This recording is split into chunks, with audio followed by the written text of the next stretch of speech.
रहे हैं, देखो ध्यान से। आज पढ़ रहे हैं use of can and should, मतलब कि हम प्रयोग कैन और शुड का प्रयोग पढ़ रहे हैं। कहाँ कैन का उपयोग होगा और कहाँ शुड। देखो कैन मतलब होता है सकता, कोई भी जैसे आप काम जैसे आप क्षमता के अनुसार कर सकते हैं।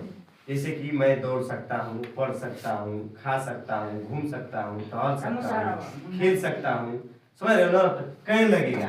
और शुड मतलब क्या होता है? चाहिए, मतलब इम्पोर्टेंट, उसे पढ़ना चाहिए, उसे दौड़ना चाहिए, उसे क्या करना चाहिए? खेलना चाहिए। जैसे पाला की एग्जाम्पल हम लेते हैं, देखो ध्यान से। पाला की एग्जाम्पल हम लेते हैं, जैसे मान लो कि मैं क्या कर सकता हूँ? मैं दौड़ सकता हूँ, मैं दौड़ सकता हूँ, ठीक है ना? इसका ट्रांसलेशन क्या हो जाएगा? आई के साथ क्या लगेगा? कैन। जब सकता आ गया तो क्या लगेगा? I can. हाँ, आई कैन रन,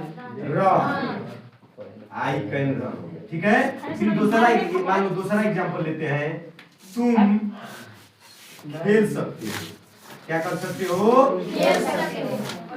खेल सकते हो। इसका ट्रांसलेशन क्या होगा? You can. You can play. You can play.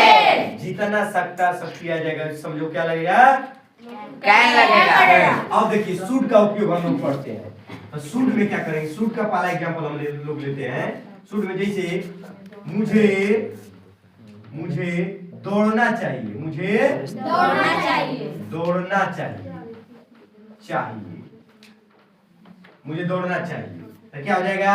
आई मैंने बोला मैं आई हो जा रहा है ना?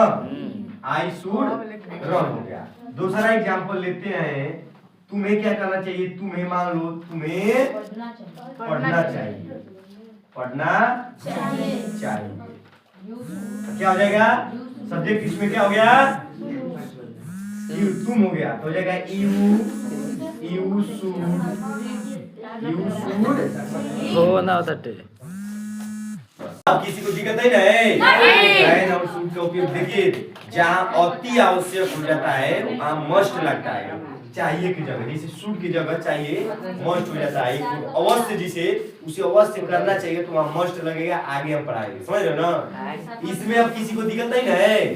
अगर मान लो कुछ यही इंट्रोगेटिव करना है तो कैन आई रन, क्या मैं इंट्रोगेटिव करना है तो इसको हम कर सकते हैं।